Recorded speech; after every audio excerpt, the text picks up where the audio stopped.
So Jordan, just mixing and matching last week with the injuries that you guys dealt with, the difficulty from a defensive standpoint when you're that low on numbers. How tough is it?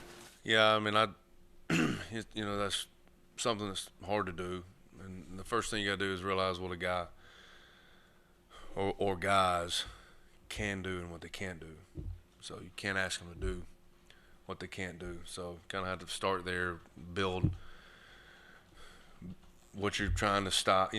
Build the scheme what you're trying to stop with what the guys can do. So it makes it hard, but I mean it's kind of fits our scheme too a little bit. So I'm assuming you were happy with the way you came out and what you did through the plan for what they did. How about when they adjusted and went big? How did you feel your guys responded when they? Well, we knew that there was certain ways that they, I won't say beat us, but there were certain ways that they had scored all year and what they like to do. And we felt if we could take that away and make them do something that not that they're not good at, because they are. They're good at a lot of things. But if we can make them win the game, in the big sets, and they really got us on some. And I knew they were gonna, before the ball was snapped, that they were gonna get us. But it's just not what they like, how they like to score points. And so, once we made some minor adjustments late to get that stopped, we knew if we could be good on first down, we had a chance. If we get them second long, we had a chance. So, late we were able to do that. And then again, if you go to that, for them, if you in any offense, if you go to that big approach, you're not really stopping the clock. So I knew that time was on our side. So Kansas's offense, obviously much more productive last couple weeks. As simple as the quarterback starting to play well and starting to play.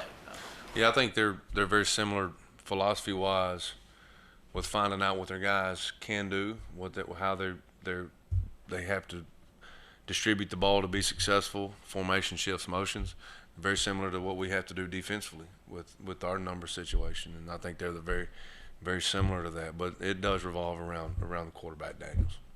A couple of years now with Scotty Young. What makes him tick? I'm sorry, say that. You've had a couple of years now with Scotty Young. What makes him tick? I mean, there's two guys that I've really kind of compared this year, and that's him and Jackie Matthews. They find the ball, and that's the simple answer to your question. They have a nose for the football. They tend to have a natural ability to do that, and which is why we play them in some of those overhang situations. A lot of times, is they have, they can find it. It's such an instinct sometimes at the second level. Guys that can do that, and so that's what it is. He just has a knack to find the ball. it has to be more difficult though when you're doing it one day at safety, one day at linebacker, one day at spear. I mean, it's being able to do that's got to be more than just instinct, I guess. Yeah, well, the thing I think where it comes down to our job is to try to relate the two. Is have certain calls where a safety is playing linebacker, which we do in our defense, and vice versa, where a linebacker may be playing safety, so that the techniques and the coverage adjustments are kind of carry over to each other. So it really kind of, where it looks like on paper you're playing a different position on the board or on the grass, you're really not. Akeem Mesidor, he's gotten a lot more attention, it seems like, from offensive lines, but his, development through the season? Yeah, I mean, I think a lot of that's, if I look at the production, it's probably down a little bit. I don't know the exact numbers, but a lot of what we're asking him to do, quite honestly, is not fair to him. But if you'll look at a lot of plays that other guys are making, a lot of it is because of the skill set that he is getting with an interior, whether it's against the run game or pass rush. Case in point, you don't have to look any further than Sean Mahomes' interception. We put in a pass rush deal that we normally do not do, where guys really don't have a certain responsibility. They're working off of the guy on their side. So Akeem reads the protection, and he ends up right in Thompson's line of sight with his hand up, which the ball goes a foot higher. He sells it because of his hand, and that was just what he needed to miss his receiver and it hit Sean Mahone. All he had to do was catch the ball. So a great play by Sean, I'm not saying that, but it was caused by Akeem Messidor.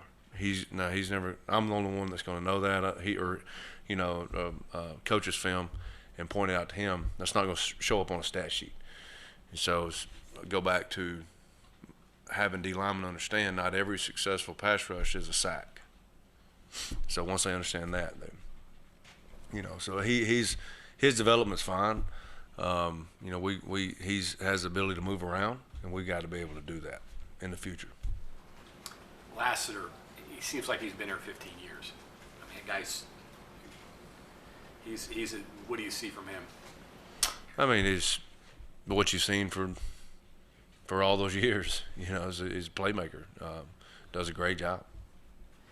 Do you plan on Dean? I guess.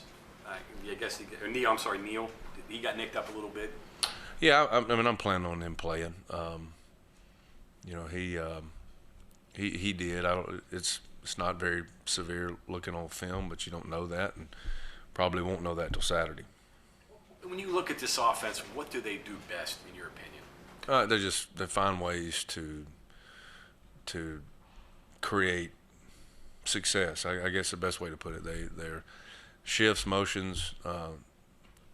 Let me go back. They find ways for their personnel to have success. All right, and they're like I said, they're very similar offensively to us defensively. They have to find different ways to that benefit their personnel. So that's probably what they do best. They protect the pocket, they move the pocket, protect the quarterback, get the ball out fast. All those things that are gonna kind of fit what Daniels is good at. So that's what they do best. What have you seen growth-wise from Daniels? I think decision making. They don't ask him to do a whole lot as far as his reads, but he makes good decisions with the ball and makes good decisions with it on the run. So he's and then athletically with his feet, that all creates another set of issues. What did you see from St. McLeod on Saturday, and I guess what does it say about him that you're comfortable enough? I know you're thin in that area, but to have him play every defensive snap of the game. Yeah, I mean, any young man that his first college start against, however you want to think about Texas, it's still University of Texas, and for him to step up into that is tremendous. Says a tremendous amount about him, but he's very similar to what I say about Jackie and Scotty. Saint has a nose for the football, and so when you have that, you don't have to. That's a skill and a natural ability that you don't have to coach. Then he's ahead of most guys at that position that are his age. So Saint's got a bright future. Jordan, they had a tough game. Coastal Carolina, I think, gave a bunch of sacks. Not since then. Very few. Anything, you kind of mentioned some of them, have they schemed that way to protect their line, like with the move in the pocket and getting rid of it quick, or is their line just that much better that they can do those things now? I think it's a combination of both. I think they've improved tremendously on their offensive line. They've moved some personnel around, and then they move the pocket, different schemes that they do. I think it's a combination of both. This is probably not what you want to think about, but this could be Still's last game at West Virginia, if this were a bowl game. How will you remember him and what he's done defensively? Yeah, I mean, Dante is always a guy that has these big time flash plays, usually in key moments of a game. So he enjoys the crowd, especially at home. He enjoys being that, always a spark plug or a spark, whatever you want to call it. But Dante's special plays are really special. You go back and watch them. And I think he's a special player. I think he but that's what I remember. He always has. It's always, the other day he really kind of gets us going. First play of the game, with a tackle for loss, or it's always a key sack. The Oklahoma State game, it's an interception on a screen after the game didn't open the way that we wanted it to, and kind of got us back in it. It's always those plays that kind of ignite the fire that we need in key points. So that's probably what I remember more than anything. Jordan, question I got to ask. Your alma mater has a head coaching opening. Are you at all interested? Yeah, I mean, it's nothing more than speculation right now. Just trying to get to the Kansas game and move on from there. But nothing more than speculation. Sorry about jinx this, Jordan, but according to the stats, Taj hasn't missed a tackle all year. And he's played a ton of snaps with TFLs and tackles too. That's a pretty impressive number, but is that kind of the way he plays too? He's under control, he kind of knows what he's doing. And Who was that again? I'm sorry. Taj Alston? Yeah. I mean, the thing about Taj is an extremely high effort kid. And that's all the plays that he makes. And Taj is a good football player, don't get me wrong. But Taj is a relentless guy to the football. He is a lot more power and strength than he is speed and finesse, which is good. That's what his body type is. That's what his skill set is. He plays a tremendous amount of effort, and he's one of my favorite kids to coach. And then what he's been through, just loves playing ball. Scotty, Jackie, Saint around the ball kind of guy? That's a good way to put it, yes. Yeah. On the line of scrimmage, yes. He's very similar, has a knack for the ball, has a knack for the pocket. All of his plays, especially the TFLs that you mentioned, all of those, if you go back and watch them, are very simply football plays, whether he's playing behind a scheme, he loses his gap and makes up from behind. A lot of guys that just have a knack to find the ball. You see them. That's kind of how they look on film, and that's what Taj is. Is that an easy thing to scout? Just because it's so obvious the guy's chasing it down? Yeah, usually it is. Yeah, they that's one of the things on video that we evaluate is whether you want to call it field awareness, basic football awareness, of D linemen specifically, pocket awareness, football knowledge. Those guys, and sometimes it's a skill they don't even know that they have, or it's not even listed on paper. It's just they find the ball. So yes, it is a thing that we evaluate. These guys haven't scored a lot of points, but they've got 85 in the last two games. Is that because of comfort with Daniels, you think? Yeah, I think so. And I go back to, Coach Brown said it all last week when he was talking about preparing for Texas.